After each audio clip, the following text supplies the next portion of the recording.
നോക്കൂ, ജനുവരി 20-നാണ് അമേരിക്കയുടെ പ്രസിഡൻ്റായിട്ട് Donald Trump വീണ്ടും അധികാരത്തിലേക്ക് വരുന്നത്. ഇപ്പോൾ ഇന്ന് ജനുവരി 6. ഇന്ന് ലോകത്തെല്ലായിടത്തും ട്രംപ് വരുന്നതിന് മുമ്പ് നിലവിലുള്ള സ്റ്റാറ്റസ് കോ നയതന്ത്ര ബന്ധങ്ങളിൽ നിലനിർത്തണമെന്ന ആഗ്രഹമാണ്. അതിൻ്റെ പേരിലുള്ള ചർച്ചകൾ വ്യാപകമായി നടക്കുക, പ്രത്യേകിച്ച് ഇന്ത്യ. കാരണം ട്രംപ് അധികാരത്തിലേക്ക് വരുന്ന സമയത്ത് ട്രംപും മോദിയും തമ്മിൽ നല്ല ബന്ധങ്ങളൊക്കെ ആണെന്നുള്ളത് ശരിയാണ്. പക്ഷേ ട്രംപിന് ഇന്ത്യക്കാരോട് അത്ര വലിയ പ്രതിപത്തിയൊന്നുമില്ല. ഇന്ത്യക്കാരെ കുറേയധികം പേരെ, 19,000-ലധികം പേരെ ചിലപ്പോൾ അവിടെ നിന്ന് പുറത്താക്കിയേക്കും എന്ന് പറയുന്ന ഒരു വാർത്ത ഇങ്ങനെ വായുവിലുണ്ട്. ശരി, അത് കഴിഞ്ഞ് ഇനി വരാൻ പോകുന്നതായിട്ടുള്ള കാര്യങ്ങളിലൊക്കെ എങ്ങനെയായിരിക്കാം നയതന്ത്രപരമായിട്ട് അമേരിക്ക ഇന്ത്യയോട് പെരുമാറുക എന്നുള്ള കാര്യത്തിൽ വലിയ ഉറപ്പൊന്നുമില്ല. അതുകൊണ്ട് അതിക്ക് മുന്നേ വലിയ തരത്തിലുള്ള നയതന്ത്ര ചർച്ചകൾ എല്ലായിടത്തും നടക്കുകയാണ്. ഇതിൻ്റെ ഭാഗമായിട്ടാണ് ഇപ്പോൾ ഇറാനുമായിട്ട് ഇന്ത്യ പലതരത്തിലുള്ള ചർച്ചകൾ നടത്തിക്കൊണ്ടിരിക്കുന്നത്. എന്താണ് ഇക്കാര്യത്തിൽ അതിൻ്റെ എന്താണ് വിദേശ നയതന്ത്ര സാധ്യതകൾ എന്തൊക്കെയായിട്ടാണ് പോകുന്നത്? ആദ്യം തന്നെ ഇപ്പോൾ ട്രംപിന് ഇന്ത്യയോടും ഇന്ത്യക്കാരോടും വിരോധമൊന്നുമില്ല, മോഡിയോട് ഇഷ്ടമാണ്. പക്ഷേ ഇന്ത്യക്കാരുടെ കാര്യത്തിൽ അദ്ദേഹം ഇപ്പോൾ വാസ്തവത്തിൽ ഇന്ത്യക്ക് അനുകൂലമായൊരു സ്റ്റാൻഡാണ് എടുത്തിരിക്കുന്നത്. കാരണം അദ്ദേഹം H-1B ഒപ്പോസ് ചെയ്യണില്ല. അദ്ദേഹത്തിൻ്റെ സപ്പോർട്ടേഴ്സ് ഉണ്ട്, മാഗ എന്ന് പറഞ്ഞു, മേക്ക് അമേരിക്ക ഗ്രേറ്റ് അഗൈൻ എന്നും പറഞ്ഞു. അവരാണ് ട്രംപിനോടത് എതിർപ്പ് പ്രകടിപ്പിക്കുകയാണ്. പക്ഷേ അദ്ദേഹത്തിൻ്റെ വലിയൊരു ഉപദേശകനാണ് മസ്ക് നിർബന്ധമായിട്ട് പറയണത് എന്ത് അറ്റ് എനി കോസ്റ്റ് വിദേശത്തു നിന്നുള്ള ആൾക്കാരെ നമുക്ക് ഇവിടെ കൊണ്ടുവരണം H-1B വിസയിൽ എന്നും പറഞ്ഞ് അദ്ദേഹത്തിൻ്റെ കീഴിൽ ഇഷ്ടംപോലെ ആൾക്കാർ H-1B വിസയിൽ വർക്ക് ചെയ്യുന്നുണ്ട്. ട്രംപിൻ്റെ സ്ഥാപനങ്ങളിൽ H-1B വിസയിൽ വർക്ക് ചെയ്യുന്നുണ്ട്. പക്ഷേ ആദ്യത്തെ ഇലക്ഷൻ്റെ സമയത്ത് അദ്ദേഹം പറഞ്ഞായിരുന്നു ഇനി ഇവിടെ H-1B ഒന്നും വേണ്ട, കാരണം ഇവിടുത്തെ ആൾക്കാർക്ക് തൊഴിൽ പോകുന്നു എന്നുള്ളതാണ്. പിന്നെ H-1B വിസയുടെ കാര്യത്തിൽ ഇന്ത്യക്ക് ശല്യം ചെയ്യുന്ന പോലെ നമുക്ക് തോന്നുന്നുണ്ടെങ്കിൽ നമ്മൾ ഇന്ത്യക്കാരെന്നുള്ള രീതിയിൽ നമുക്ക് ചിന്തിക്കാം. പക്ഷേ അമേരിക്കക്കാർ അവരുടെ താല്പര്യം നോക്കണമല്ലോ. ഈ H-1B വിസയിൽ 73% കിട്ടുന്നത് ഇന്ത്യക്കാർക്കാണ്. അങ്ങനെ കമ്പനികൾ കൊണ്ടുപോയി കഴിയുമ്പോൾ ഗൂഗിൾ തൊട്ട് നമ്മുടെ TCS വരെയുള്ള അവിടെയുള്ള കമ്പനികൾ H-1B വിസയിൽ കൊണ്ടുപോകുന്നുണ്ട്. അപ്പോൾ അവിടുത്തെ ആൾക്കാർക്ക് ജോലി പോകുന്ന കാര്യത്തിൽ ട്രംപിന് വിഷമം ഉണ്ടാവും. ഒരു പേട്രിയോട്ടിക് സിറ്റിസൺ അങ്ങനെയാണ് ചിന്തിക്കേണ്ടത്. അത് അവിടെ നിൽക്കട്ടെ. പിന്നെ ഇപ്പോൾ പലരും ഈ ട്രംപ് വരുന്നതിൻ്റെ തിരക്കിലാണ്. ട്രംപ് വരുമ്പോൾ എന്തൊക്കെ കാര്യങ്ങളാണ് ചെയ്യേണ്ടതെന്നുള്ളതിൽ. അതിലിപ്പോൾ ഇന്ത്യയുമായിട്ട് ബന്ധപ്പെട്ട് കിടക്കുന്നതിൽ ഒരു രാജ്യം ഇറാനാണ്. ഇറാൻ ഇന്ത്യയുമായിട്ട് പെട്ടെന്ന് ബന്ധം ഒന്നും കൂടി നന്നാക്കാനായിട്ട് ശ്രമിക്കുകയാണ്. അതിൻ്റെ കാരണം എന്താണെന്ന് വെച്ച് കഴിഞ്ഞാൽ ട്രംപ് വന്നു കഴിഞ്ഞാൽ ഇറാൻ്റെ എണ്ണ വിൽപ്പനയ്ക്കൊരു പ്രശ്നമാവും. അപ്പോൾ കഴിയുന്നത്ര എണ്ണ ഇന്ത്യയെ കൊണ്ട് എടുപ്പിക്കാനാണ് അവർക്ക് താല്പര്യം.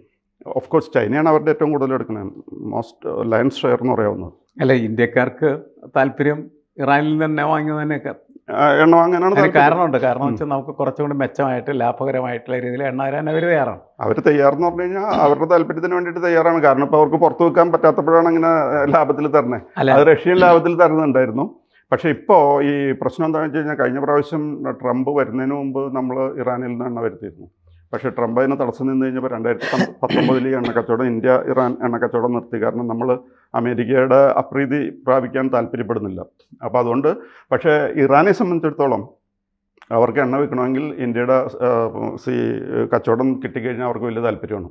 അപ്പോൾ അതുകൊണ്ട് അവർ വളരെയധികം ഇന്ത്യയുമായിട്ട് ബന്ധപ്പെടാനിപ്പോൾ ശ്രമിക്കുന്നുണ്ട്. ട്രംപ് വരുന്നതിന് മുമ്പ് തന്നെ എന്തെങ്കിലും ഒരു തീരുമാനത്തിലെത്തിക്കഴിഞ്ഞാൽ ട്രംപ് വന്നു കഴിഞ്ഞാൽ പിന്നെ അത് പാടാവും. അപ്പോൾ അതുകൊണ്ട് ഇറാൻ എങ്ങനെയെങ്കിലും they are going out of their way to please India. അല്ല, അത് മറ്റൊരു കാര്യവും ചർച്ചയിൽ കിടക്കുന്നുണ്ട്. നിമിഷപ്രിയ എന്ന് പറയുന്ന നമ്മുടെ കേരളീയ നഴ്സിനെ എന്താണ് മരണവക്രത്തിൽ നിന്ന് രക്ഷിക്കാനായിട്ടുള്ള ഒരു ശ്രമം ഇതിൻ്റെ ഇടയ്ക്ക് ഇന്ത്യയുടെ ഭാഗത്ത് നടക്കുന്നുണ്ട്. അപ്പോൾ അതിലവർ സഹായിക്കാമെന്നാണ് പറഞ്ഞിരിക്കുന്നത്.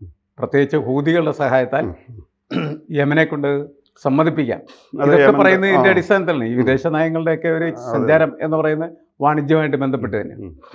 അത് യമൻ്റെ നല്ലൊരു ഭാഗം ഇപ്പോൾ ഹൂത്തികളുടെ കയ്യിലാണ്. അപ്പോൾ ആ ഹൂത്തികളുടെ മേലിൽ ഇറാന് നല്ല സ്വാധീനമുണ്ട്. ഇറാനാണ് അവരുടെ വലിയ സപ്പോർട്ട് ചെയ്യുന്ന രാജ്യം. അതുകൊണ്ട് ഇറാൻ അവരെ സ്വാധീനിക്കാൻ പറ്റും എന്നാണ് പ്രതീക്ഷിക്കുന്നത്.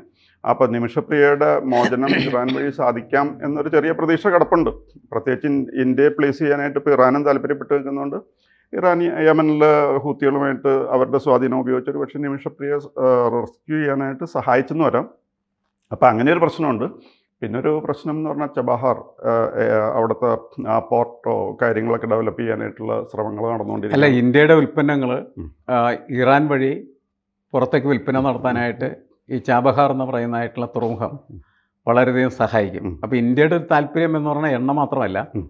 ഈ ഇറാനിലെ ചാബഹാർ തുറമുഖം വഴിയുള്ള ഉം. വ്യാപാരവും പ്രധാനപ്പെട്ടതാണ്. ഉം. അപ്പോൾ അതൊക്കെ കേന്ദ്രീകരിച്ച് ഒരു ഉടമ്പടി ഉണ്ടാക്കാൻ കഴിഞ്ഞാൽ ഉം. ഉം. നമ്മളുടെ ഉൽപ്പന്നങ്ങൾക്ക് മറ്റ് യൂറോപ്യൻ രാജ്യങ്ങളിലേക്ക് അല്ലെങ്കിൽ കടത്തിക്കൊണ്ടുപോകാനായിട്ട് ഈ തുറമുഖത്തെ നല്ല രീതിയിൽ ഉപയോഗിക്കാം എന്നുള്ളത് ഇന്ത്യയുടെ ഒരു കാഴ്ചപ്പാടാണ്. ഇന്ത്യയുടെയും കാഴ്ചപ്പാടുണ്ട്. അഫ്ഗാനിസ്ഥാൻ്റെയും താല്പര്യം അതാണ്. കാരണം അവർക്ക് റഷ്യ, മധ്യേഷ്യ, അഫ്ഗാനിസ്ഥാൻ അങ്ങനെയുള്ള രാജ്യങ്ങളിലേക്കൊക്കെ അവർക്കും കച്ചവടം നടത്താൻ അത് അല്ല, ഇതിൻ്റെ ഉപകാരപ്രദമാണ്. ഇടയ്ക്കുള്ള ഒരു പ്രധാനപ്പെട്ട ഘടകം എന്ന് പറഞ്ഞിട്ടുണ്ടെങ്കിൽ റഷ്യയുടെ താല്പര്യം. റഷ്യ നമ്മളുമായിട്ട് വളരെ താല്പര്യം പുലർത്തുന്ന ഒരു രാജ്യമാണ്. അതോടൊപ്പം തന്നെ ട്രംപ് വരുന്ന സമയത്ത് കൂടുതൽ സാധ്യത റഷ്യക്കുണ്ടാവും എന്നുള്ളൊരു പ്രതീക്ഷയുണ്ട്. ആ പ്രതീക്ഷയുടെ അടിസ്ഥാനത്തിലാണ് യുക്രൈൻ റഷ്യ യുദ്ധം പോലും അവസാനിപ്പിക്കാൻ കഴിഞ്ഞേക്കുമെന്ന് പുടിൻ കരുതുകയും പുടിൻ അങ്ങനെ ഒരു ചർച്ച നമുക്ക് നടത്താമെന്നൊക്കെ പറയുന്നുണ്ട്. പിന്നെ പാകിസ്ഥാനുമായിട്ടുള്ള ബന്ധവും ചൈനയുമായിട്ടുള്ള ഇന്ത്യയുടെ ബന്ധം, ഇന്ത്യയുടെ 2 അയൽ രാജ്യങ്ങളും 2 ശത്രു രാജ്യങ്ങളുമാണ് ശരിക്കും പറഞ്ഞത്. അപ്പോൾ ഇവരുമായിട്ട് കുറച്ച് സൗഹൃദം ഉണ്ടാക്കാൻ നല്ലതാണ് എന്ന് പുടിൻ കരുതുന്നുണ്ട്. അപ്പോൾ പുടിൻ ഇവരെല്ലാവരും കൂടി ഒരുമിച്ച് ചേർത്ത് മുന്നോട്ട് കൊണ്ടുപോകാനായിട്ടുള്ള ശ്രമം നടത്തുകയാണ് ചെയ്യുന്നത്. അമേരിക്കയുടെ സ്വാധീനം അതെ, അമേരിക്കയുടെ സ്വാധീനമാണ്. താല്പര്യമില്ല. അമേരിക്ക ട്രംപ് പുടിനുമായിട്ട് പുലർത്തുന്ന ബന്ധത്തിൻ്റെ പുറത്തായിരിക്കാം ഇനി ട്രംപ് വന്നതിന് ശേഷമുള്ള ലോകരാഷ്ട്രങ്ങളുടെ നയതന്ത്ര ബന്ധങ്ങളെല്ലാം മാറുക എന്നാണ് ഞാൻ കരുതുന്നത്. അതിൻ്റെ ഒരു ഭാഗമായിട്ടുള്ള ചർച്ചകളാണ് ഈ ഭാഗത്തൊക്കെ നടക്കുന്നത്. ഇപ്പോൾ നമ്മളുടെ വിദേശകാര്യമന്ത്രി അതുപോലെ വിദേശകാര്യ വകുപ്പും ഒക്കെ ഇക്കാര്യത്തിൽ വളരെ കൂടുതലായിട്ടുള്ള താല്പര്യമെടുക്കുന്നുണ്ട്. മോദി അതിൻ്റെ മുന്നിൽ നിന്ന് നയിക്കുകയാണ് ചെയ്യുന്നത്. എനിക്ക് തോന്നുന്നു കഴിഞ്ഞ ദിവസമാണ് നമ്മൾ ജയശങ്കറെ പാകിസ്ഥാനിലേക്ക്, ഇസ്ലാമാബാദിലേക്ക് പറഞ്ഞയച്ചു.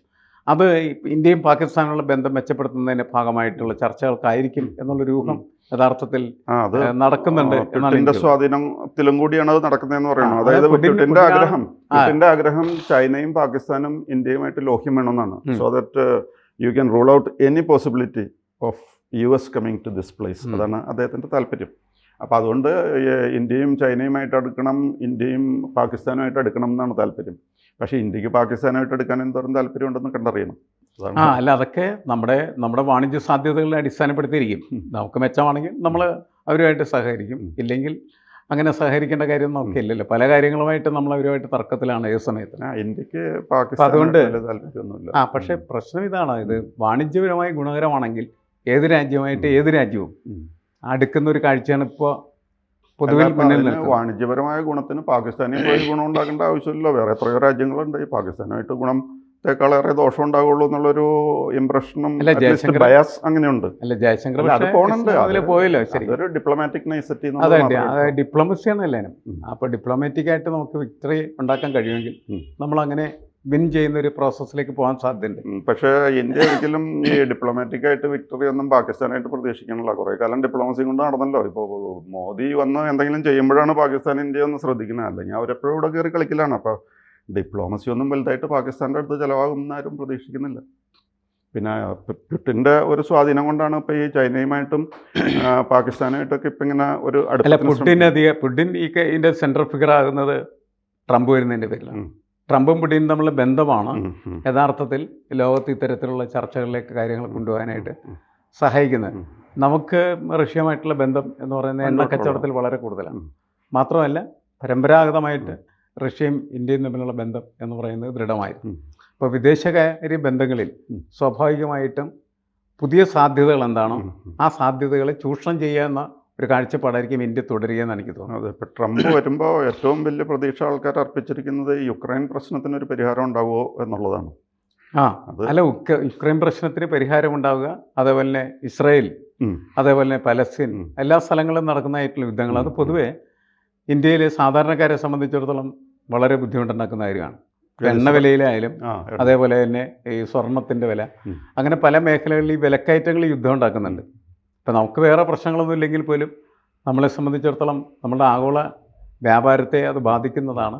അതുകൊണ്ട് ലോകത്തെല്ലായിടത്തും സമാധാനം ഉണ്ടാകുന്നതാണ് നല്ലത് എന്ന് വിശ്വസിക്കും. നേരത്തെ മുതൽ ഇന്ത്യയുടെ ഒരു കാഴ്ചപ്പാടാണ്. ഇപ്പം നോൺ അലൈൻമെൻറ്റ് മൂവ്മെൻറ്റുമായിട്ട് പോകുന്ന സമയത്ത് പോലും ചെറിയ പ്രസ്ഥാനത്തിൻ്റെ വക്താവായിരുന്നു നമ്മളത്.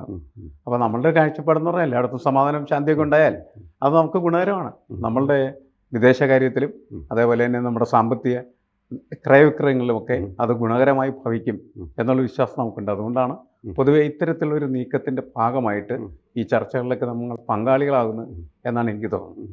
അതെ, പിന്നെ നമുക്ക് ഈ നോൺ അലൈൻമെൻ്റ് എന്നൊക്കെ പറഞ്ഞ് നടക്കുന്ന കാലത്താണെങ്കിലും നമുക്ക് നമ്മുടെ എണ്ണ കിട്ടണം. അപ്പം അത് അങ്ങനെയുള്ള ഗ്രൂപ്പുകളെ സ്വാധീനിക്കാൻ ഇന്ത്യ പ്രത്യേകം ശ്രദ്ധിച്ചിരുന്നു, പ്രത്യേകിച്ച് ഇന്ദിരാഗാന്ധിയുടെ കാലത്ത്. പക്ഷേ ഇപ്പോൾ മോഡി ഇസ്രായേലുമായിട്ട് അടുക്കാനൊരു ശ്രമം നടത്തിയെന്ന് മാത്രമേ ഉള്ളൂ.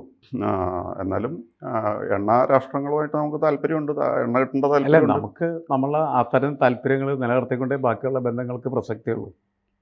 അതെ, അതെ. ആവശ്യത്തിന് എണ്ണ കിട്ടുക എന്നുള്ളത് അത് പ്രധാനപ്പെട്ട പ്രധാനപ്പെട്ട കാര്യം. ഇപ്പോൾ ട്രംപ് വരുമ്പോൾ അത്തരം കാര്യങ്ങളിൽ ഗുണകരമായിട്ടുള്ള നീക്കുപോക്കുകൾ എന്ന് നമുക്ക് അവരെ അന്വേഷണമാണ് ഇപ്പോൾ നടക്കുന്നത്. കാരണം എന്താണെന്ന് വെച്ച് കഴിഞ്ഞാൽ 2019 ട്രംപ് സ്വാധീനം ചെലുത്തി നമ്മൾ ഇറാനിൽ നിന്നും എണ്ണ വാങ്ങിക്കുന്നത് തടഞ്ഞതാണ്. അപ്പോൾ ഇനിയൊക്കെ എങ്ങനെയൊക്കെ വരും എന്ന് കണ്ടറിയാം. നോക്കാം നമുക്ക് എന്തായാലും. കൂടുതൽ വാർത്തകളും വിശേഷങ്ങളും നിങ്ങളിലേക്ക് എത്താൻ ABC മലയാളം സബ്സ്ക്രൈബ് ചെയ്യുക, ബെൽ ബട്ടണും അമർത്തുക.